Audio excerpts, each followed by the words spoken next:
tarde, pessoal. Tudo bom aí? Tá muito alto? Tá muito baixo? Ótimo, né? Em primeiro lugar, é um prazer enorme estar aqui de novo. Ver essa sala cada vez mais cheia, esse evento prosperando.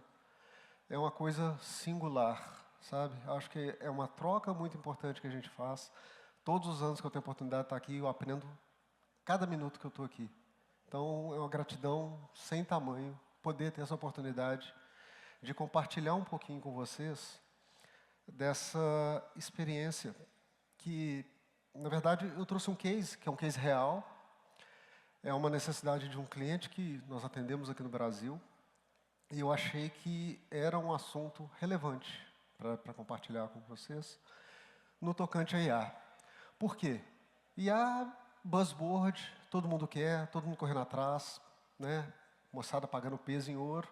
Mas na prática, quem está executando de fato?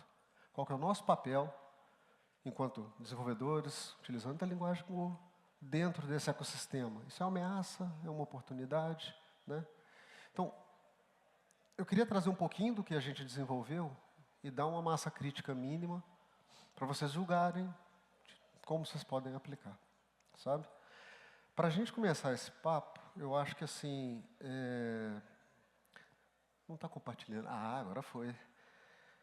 Vamos começar esse papo da seguinte forma aqui. Tá pequenininho, não tá? Espera aí. O que eu vou fazer aqui, eu vou dar uma zerada no API. E nós vamos começar esse papo perguntando para o LLM qual é. Ah, mas está muito pequeno. Espera lá, não dá não. Está doido, é? Só um minuto, por favor. Esse aqui vai zoar o negócio todo. Espera aí. Eu devia ter feito isso de casa, Paulo. Join. Tá dando para ler legal aí, pessoal? Massa. Vamos pôr esse negócio aqui para rodar, porque às vezes o LLM vai demorar um pouquinho para responder. Enquanto isso, a gente vai batendo um papo. Até que aqui agora ele foi rápido. Vocês podem perceber que eu fiz uma pergunta simples. Nós vamos entender o que está aqui por trás. E a gente espera ter uma resposta. Tivemos uma resposta. Ela foi satisfatória? Não. Quer dizer, ele foi sincero. Eu não sei qual é o meu endereço IP. Ninguém me falou nada sobre isso. Mas, de repente, out of the blue, a gente manda um comandinho aqui e fazemos a pergunta novamente.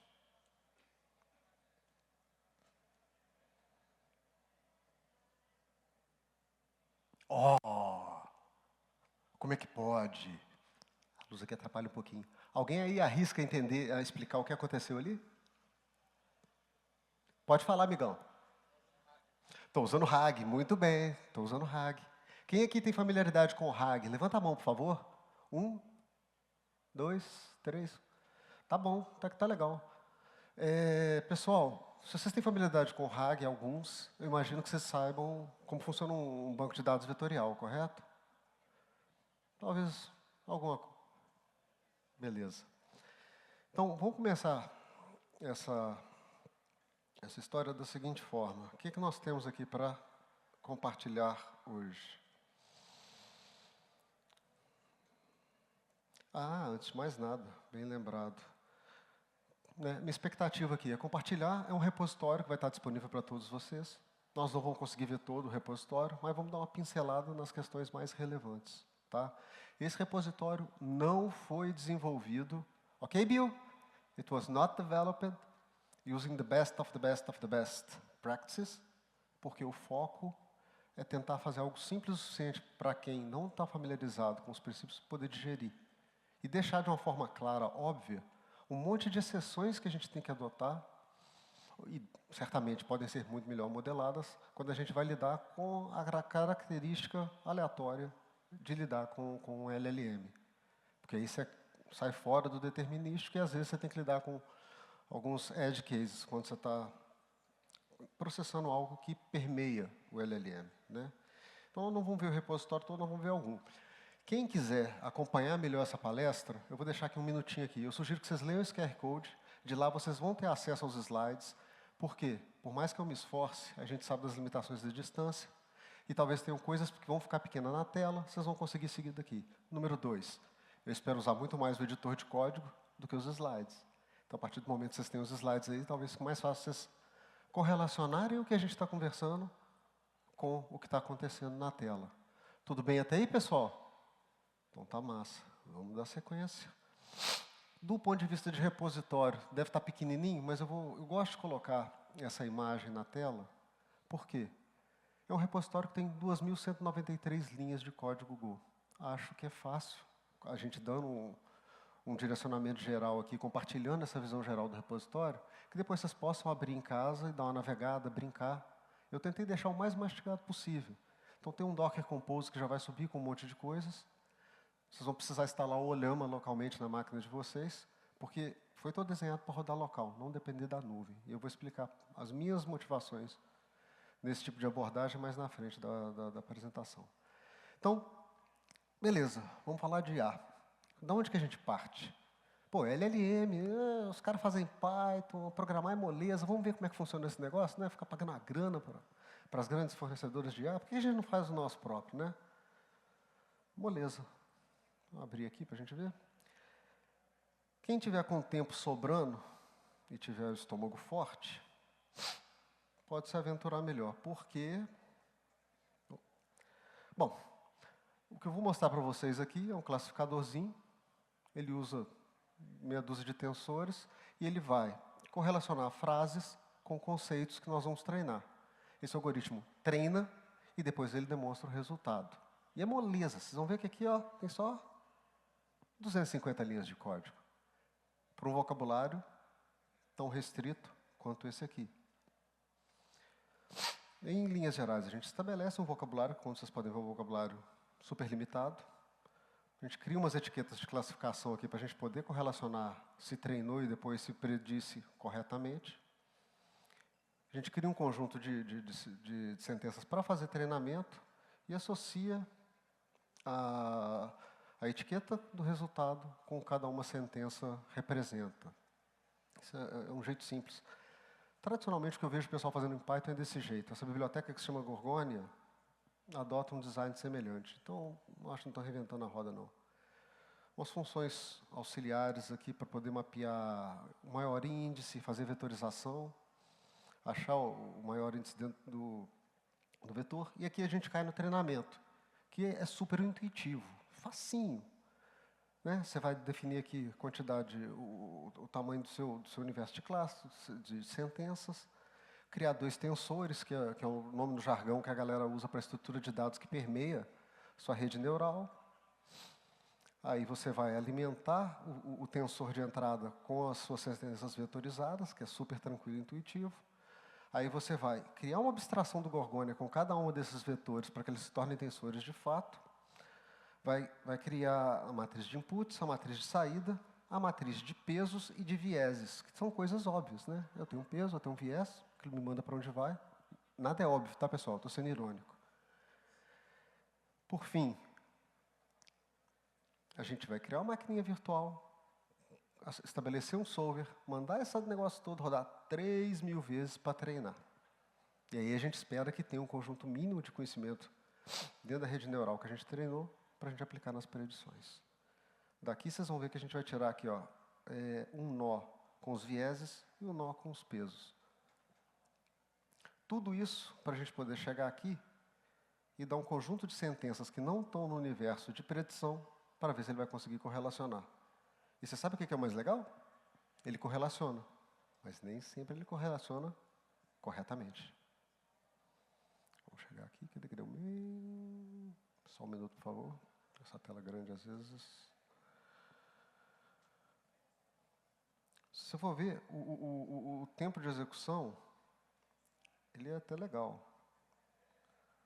Mas as saídas, às vezes, se alternam. Você não pode contar que 100% das vezes você vai ter aqui que o resultado de consulta, o comando de consulta é o resultado de consulta. Isso aqui é o resultado do vetor na análise dessa frase. Então, aqui ele está dizendo, olha, me diga como está o clima. Ah, eu entendi, isso aqui é um comando de consulta. Desligar a luz do quarto. Ah, entendi. Você quer que desligue a luz do quarto. Então, de uma forma muito rapidinha, porque a gente tem muita coisa para cobrir aqui, quando vocês pegarem esse repositório, isso explica o que seria o mais bare bones, que eu imagino que a gente consiga chegar em Go, de criar um LLM. E por que eu acho importante compartilhar isso aqui, antes da gente partir para o assunto que a gente quer discutir? Para que, assim como eu, vocês fiquem extremamente motivados a reaproveitar modelos que já existem e não reinventem a roda.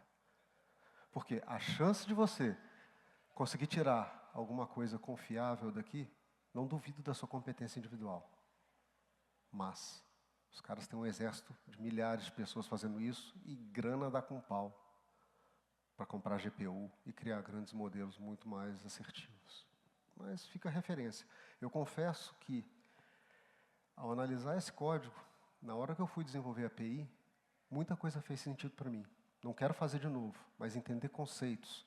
O que é o viés, o que é o peso, como é que isso alimenta o solver. Porque eu não encontrei uma solução áurea para lidar com esses edge cases que você tem que lidar quando você está trabalhando com LLM. Mas pelo menos você começa a entender melhor e já começa você começa a predizer, opa, aqui pode dar ruim. Vou dar um exemplo para vocês. Tem uma função aqui que nós vamos passar nela daqui a pouco, que está no tool de banco de dados, que é esse cara aqui. Vocês estão vendo isso aqui? Isso aqui não é a forma mais bonita, mas eu achei que deixa claro. Eu tive que tentar usar duas estratégias de parsing de data. Por quê? Porque o modelo cada hora me entregava um. Embora eu tenha criado um prompt, onde eu defino claramente qual formato de data eu preciso receber para esse determinado trecho de código, ele cismava de me dar outro. Então, foi a estratégia que eu consegui adaptar para ter algo funcional para apresentar para vocês. Estamos juntos até aí, pessoal? Vamos fazer outro desse aqui ou não? Esse silêncio aí, está todo mundo animado? Vocês estão com sono? O papo está muito chato? O que é? Fala aí, velho. Bom, eu vou entender o silêncio como Paulo. Beleza, não vamos fazer isso. Beleza? Beleza? Ah, e sim, galera. Depois do almoço é difícil, né? Vamos voltar aqui, então. Se a gente usasse algo que já está disponível, melhor, né? Então, vamos passar para a segunda etapa do estudo de caso, que foi o que efetivamente nós construímos para o nosso cliente. Parece complexo, mas não é. Vamos explicar lá. As caixinhas azuis são questões externas que vão compor a arquitetura que a gente deseja implementar. As caixinhas vermelhas são as implementações que nós temos dentro desse repositório. O que está vermelho aqui, você vai ver código. O que está azulzinho, quer dizer, no caso do front-end, front-end não dá, né, velho? Eu fiz um arquivo HTTP ali que resolve o rolê. Os do lado de cá são serviços que a gente vai ter disponível. OpenTelemetry está no Docker Compose, está no repositório. Os bancos de dados estão no repositório. O Gema e o Nomic vão vir junto com o Olhama, tem que estar lá. E o resto do vermelhinho, vamos entender como ele funciona. Qual que é a mecânica que a gente vai estar trabalhando aqui hoje, pessoal? Uma hipótese muito simples. Eu quero dar para o meu usuário a capacidade de fazer uma pergunta para um LLM e esse LLM dá uma resposta para ele. Mas aí vem o primeiro desafio. O LLM trabalha em cima de um modelo. Esse modelo foi treinado em algum ponto no tempo, correto? Quer dizer que o que ele sabe parou no tempo ali. Tem modelo que, se você perguntar para ele que dia é hoje, ele vai te dar a data do dia que ele foi treinado. Traz isso para um contexto corporativo. É óbvio que o CEO da empresa que está doido para usar IA, às vezes ele nem sabe para quê, mas ele está a fim de investir. Ele vai querer o quê? Informação em tempo real dos sistemas que ele tem em operação, correto? Como é que isso vem parar aqui dentro? Alguém tem alguma ideia? O rapaz falou do RAG lá. Mas vocês sabem o que, além do RAG, seria necessário para a gente trazer esse resultado? Tem uma outra abstração que o pessoal costuma chamar de tool. O RAG e o tool. O RAG resolve a extensão da inteligência do modelo. Nós vamos falar sobre isso. E o tool permite que, usando LLM, eu gero um input para buscar dado no sistema externo. Devolvo isso para o LLM e ele vai me retornar os dados. Então, o que a gente tem aqui? A gente vai falar aqui, o nosso back-end, ele quebra em dois. Eu tenho a API LLM, que é efetivamente onde as perguntas vão, e uma API CRUD-like, que eu deixei disponível para vocês poderem brincar com cache e com o reg propriamente dito. Se você quiser zerar seu reg, consultar o que está no reg, apagar uma entrada específica, criar uma entrada manualmente, você tem onde ir. Aqui dentro, então, esse CRUD, ele vai falar com cache e com reg. Os tools estão hard-coded, tá? Mas se vocês virem no código, está separado no cantinho, é fácil você criar novos tools, se você quiser explorar outras oportunidades. E coloquei um tokenizador aqui também. Vou explicar por quê. Quem vai falar de LLM, fatalmente vai falar de custo. E a gente ter um insight do que significa o custo de adotar esse tipo de solução é muito importante. Porque isso aqui é fácil de estourar. E eles vão te cobrar por token, e eles vão te cobrar pelo tamanho do seu modelo. O tamanho do modelo, dependendo de como você faz, talvez seja constante, dependendo da escala. Mas os tokens, você não sabe como as pessoas vão consumir. Quem normalmente provê um modelo de LLM para uma organização quer atender usuários em grande escala e reduzir trabalho de baixo valor agregado através do uso da inteligência artificial. Em vez de eu perguntar para alguém, o LLM me responde e, se eu não gostar da resposta, aí eu ligo para alguém. Então, a gente espera os custos lá em cima. O Olhama é um produto da Meta, que permite você rodar modelos localmente. A gente vai usar 2 modelinhos aqui. Esse modelo a gente vai usar só para fazer o embedding. Nós vamos falar do embedding daqui a pouco. E o Gemma 3 é o LLM propriamente dito que a gente vai usar para interpretação de linguagem natural. Então, ele traduz a pergunta em algo palatável pela nossa arquitetura e depois a gente devolve para que ele traga as respostas em formato de linguagem natural. O VectorDB, nós vamos ver, nós usamos uma implementação em memória super simples. Por quê? Porque nós não estamos aqui para falar de infraestrutura. Então, tem uma bibliotequinha em Go que implementa um VectorDB em memória e ela resolve o nosso rolê aqui. Dados do sistema operacional, a gente usa um exec.cmd da vida e dados, a gente tem um banquinho Postgres aqui para brincar com ele. Tá? Eu vou acelerar porque o tempo voa quando a gente está aqui em cima, sabia? Então, isso aqui a gente já falou, fica a referência. O que nós vamos fazer? É o que eu já expliquei. Pergunta, a gente vai bater na cache, está na cache, a gente já devolve. Cache é importante por quê? Se vai na cache e volta na cache, eu não precisei ir em lugar nenhum, não gastei nada e atendi a vida do meu usuário, correto? Se não bateu na cache, a gente verifica se tem alguma extensão para aquela informação no reg. Reg, eu trago o quê? É uma extensão da inteligência do seu modelo para coisas que às vezes são relevantes dentro do reg. Qualquer coisa. É um modelo de extensão na verdade, o modelo de extensão do modelo é ruim, né? É uma estratégia que você tem para estender o seu modelo com novas informações. Mas ele é legal para coisas mais estáticas. Com o tool, eu consigo literalmente trazer informação em tempo real para dentro do meu modelo. Beleza? Então é isso aqui que a gente vai fazer, eu não vou ler o slide todo. Aqui tem uma explicação sobre o reg. Quem nasceu antes de 1985, certamente já estou a frase segredo de Tostines. Né? Molecada mais nova não deve saber, mas enfim. O grande tchan dessa solução toda, de todo esse aparato para funcionar, está na impressão digital. A impressão digital do que o meu usuário me pergunta. A impressão digital do que eu vou devolver para o usuário.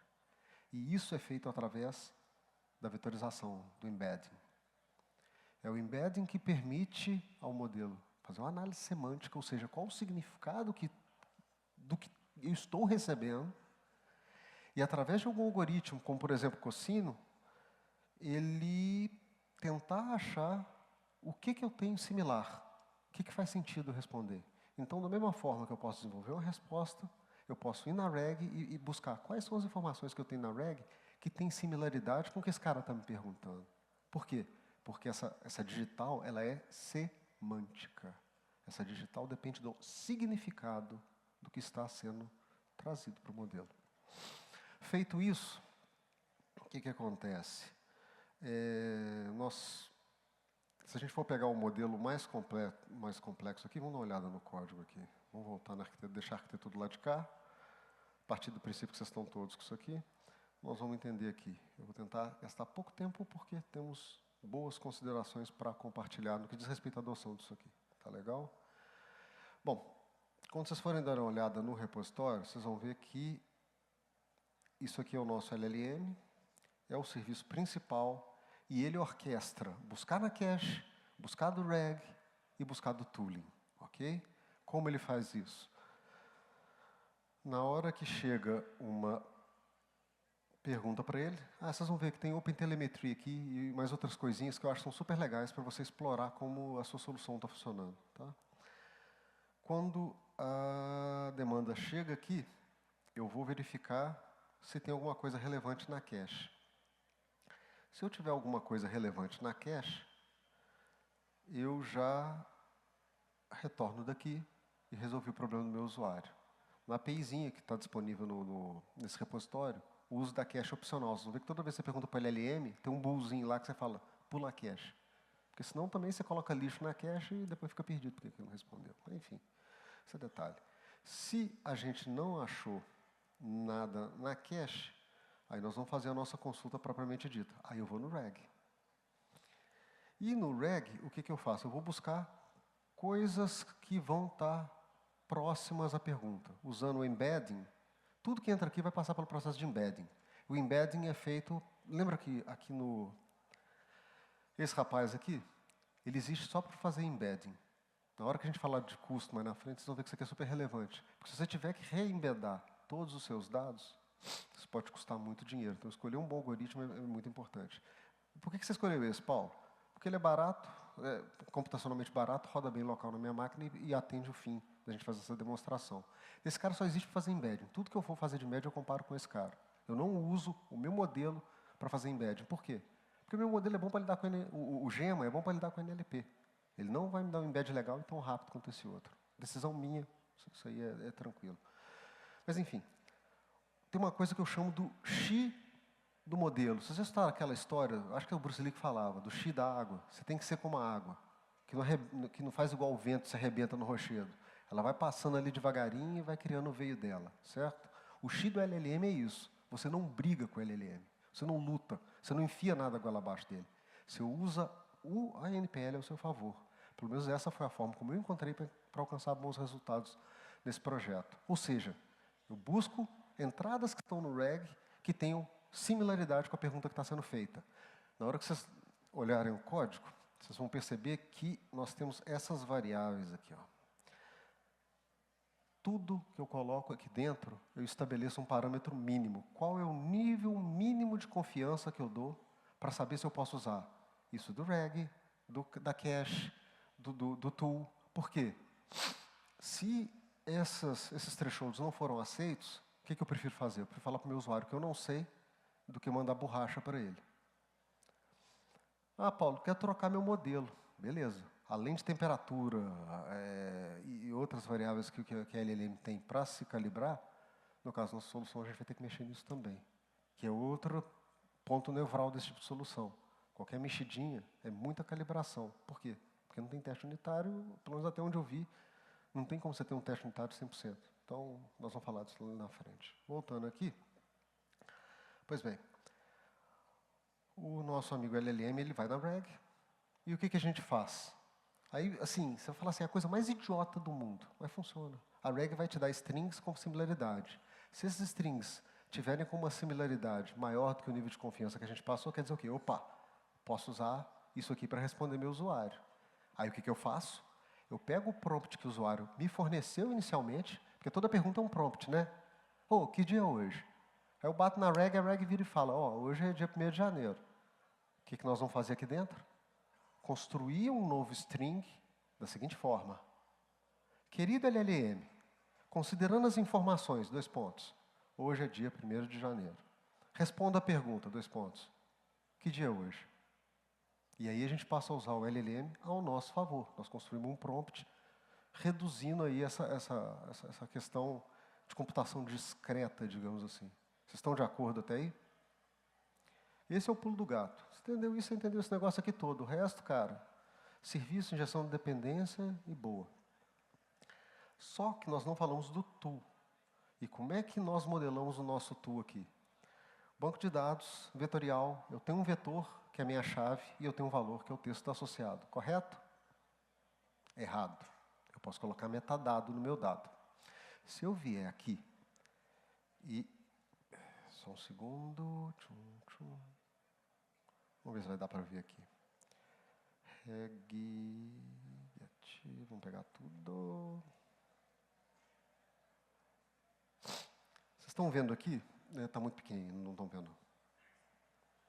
Ih, rapaz, vai ficar ruim de ler esse negócio aqui. Está dando para ver que aqui eu tenho um metadado, e eu falei que o nome desse metadado é ifconfig, que ele é do tipo tool. O que acontece na modelagem que vocês vão pegar no repositório nesse momento? Ah, Paulo, você vai ter um novo nível de indireção? Sim, eu vou ter um novo nível de indireção. Vai consumir mais um pouquinho. Porque eu vou pegar o que veio do reg, na hora que eu interpreto, eu falo, opa, esse reg não é reg, esse reg é tool. Ou seja, eu vou pegar esse indicador e falar, o que eu preciso executar de código, aí é meu código, que vai gerar um output, que eu vou jogar de volta para o prompt, para ele responder uma pergunta. E é nesse momento que eu consigo colocar uma query no banco de dados, por exemplo. Onde eu viro para ele e falo, olha, o indicador de incidentes de janeiro é 1, de fevereiro é 2 e de março é 3. E aí o usuário me pergunta, como foi o indicador de acidente de trabalho no primeiro trimestre? E o LLM responde, 6. Se no segundo momento tem mais uma entrada no banco de dados, ele vai buscar aquele em tempo real e vai retornar 7, 8 e assim sucessivamente. Ok? E isso remete a por que nós perguntamos para o nosso modelo no começo desse papo, e ele não soube me responder o endereço IP, e de repente, out of the blue, ele resolveu responder qual era o endereço IP. Vocês vejam que aqui, ó, outra bobagem aqui, hostname. Eu espero que ele responda que não sabe. Não sabe. Mas a partir do momento que eu viro para ele e falo para ele como ele pode obter isso, agora eu espero que ele fale que ele sabe. Vocês vão ver que eu sou muito caprichoso para dar nome para as coisas. Meu MacBook chama MacBook.local. Então vocês percebam que passamos pelo reg, do reg a gente passou pelo tool, o tool resolveu um comando no sistema operacional, isso voltou na stack, virou um string do prompt, e o prompt foi o que a gente utilizou para dar a resposta. Legal até aí, pessoal? O difícil já passou, agora é conversa fiada. E nem foi tão difícil assim, nem doeu, né? Vamos lá. Se a gente for analisar aqui agora, tudo fica para referência, fica à vontade. Eu tentei deixar a coisa bem organizadinha. Então, pontos para analisar aí, rapidamente.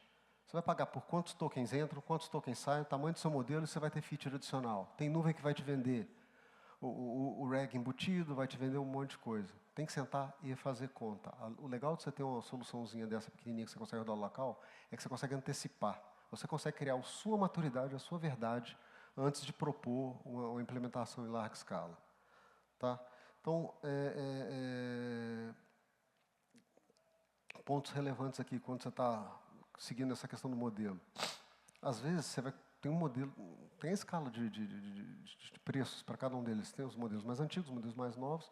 Você não precisa pagar o mais caro. Pega o que resolve a tua vida. Você vai do mais baratinho, deu bom? Não, não deu. Então tem que subir um nível.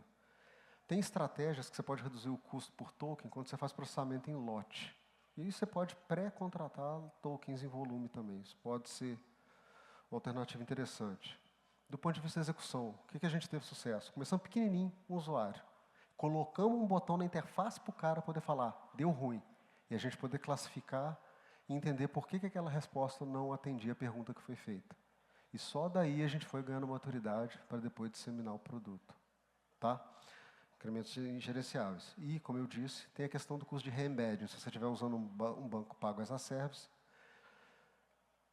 a hora que você embedar, aquilo vai estar comendo token, vai estar caindo na sua conta e vai custar caro. Tá? Considerações gerais, eu não vou ter tanto tempo para passar, são os parâmetros para você calibrar seu LLM, tem temperatura, top Q, top P. Eles influenciam no comportamento, desde mais frio e assertivo até aquela IA mais viajada, sabe? Isso aqui é muito importante.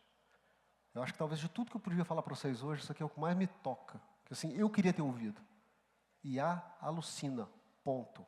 Até que me prove o contrário, toda IA alucina. Porque tem uma pitadinha de aleatoriedade ali e sempre vai ter. É da natureza desse tipo de produto.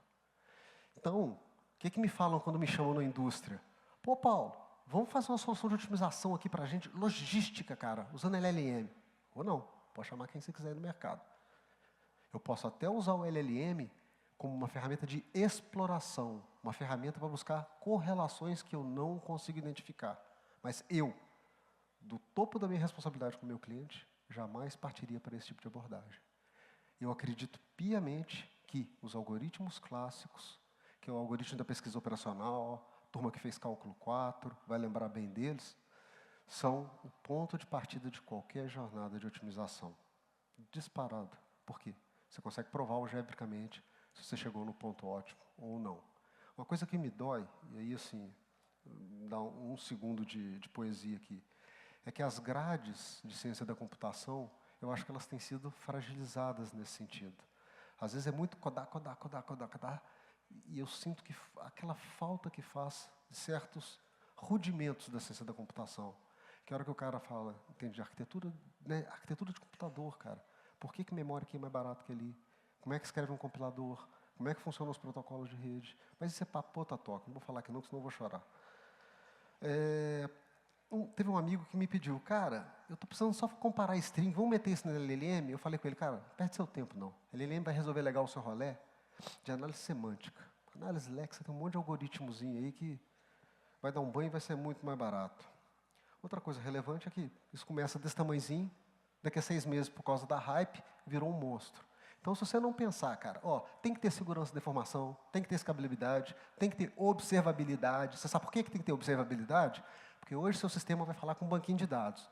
Amanhã é com um banquinho de dados e com CRM. Depois da manhã é com o sistema de produção. Depois vai ter a API lá no caixa-prego. Aí esse trem virou um monstro, porque só a plataforma que era um botzinho virou um megazord da integração dentro da empresa. E começa a ficar lento. De quem que é o telefone que toca? É o seu. E aí como é que você explica?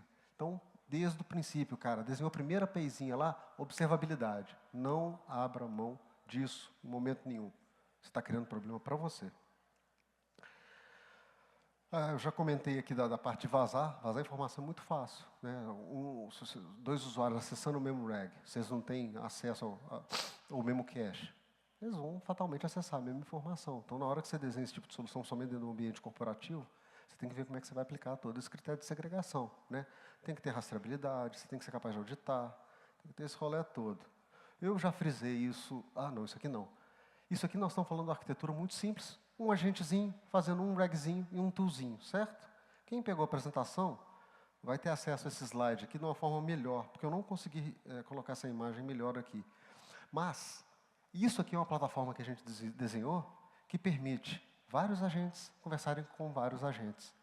E aí, vocês entendem por que a observabilidade ganha um papel ainda maior?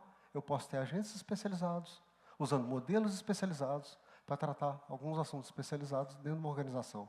Eu posso ter vários regs, um atendendo a área de logística, um atendendo o pessoal de manutenção.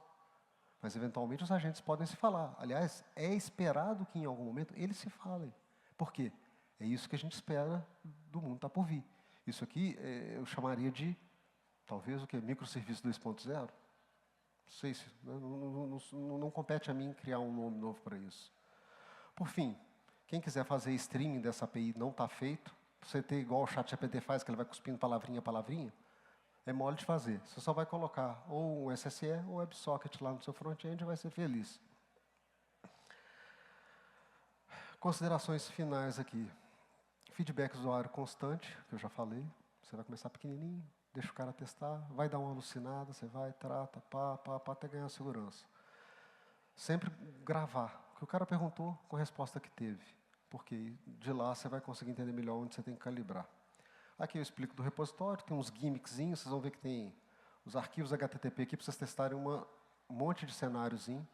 Os tools que estão aqui, alguns não vão funcionar no Windows. Por quê? Porque eu sou preguiçoso, fiz para o Mac, fiz para o Linux, não fiz para o Windows. Se vocês quiserem, depois vocês brigam comigo, fica à vontade. Tá? Tem métrica de monitoramento e blá, blá, blá. É isso aí. Para fechar o papo aqui, eu primeiro queria agradecer a todo mundo que teve a boa vontade, disponibilidade de tempo de me ouvir aqui. Espero que essa informação que eu compartilhei com vocês tenha sido relevante para os trabalhos que vocês vão desenvolver depois de sair daqui. Queria agradecer a minha família que está sempre me apoiando. A organização do evento. Vamos combinar, gente. Esse evento é massa, não é? É muito bem organizado. Queria agradecer a turma da Arda, o Albert, César, o Albert não pode estar aqui, o Edu e o Vinícius, porque eles me ajudaram com o review disso aqui tudo. Foi muito legal da parte deles. E o Vinícius, que vai falar aqui ainda, porque ele foi a inspiração de toda a parte de hotel que está aqui. Então, quando vocês gostarem do que vocês estão vendo de Open Telemetry aqui, vocês agradeçam ao Vinícius, não agradecem a mim não. Tá, pessoal? Muito obrigado a todos aí, uma boa tarde.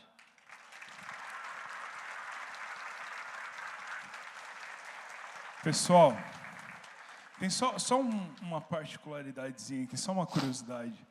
O Paulo Simão, para quem não sabe, foi o cara que me ajudou a trazer Bill Kennedy para o Brasil. Então eu queria só mais uma salva de palmas para ele, por favor. Obrigado. Agora, a minha dúvida é a seguinte. Esse mascote vai ser teu ou da tua filha? Você tem dúvida? Vou te mandar foto do quartinho dela lá depois. Boa, maravilha. Lá tá guardado. Obrigado, Paulo. Valeu.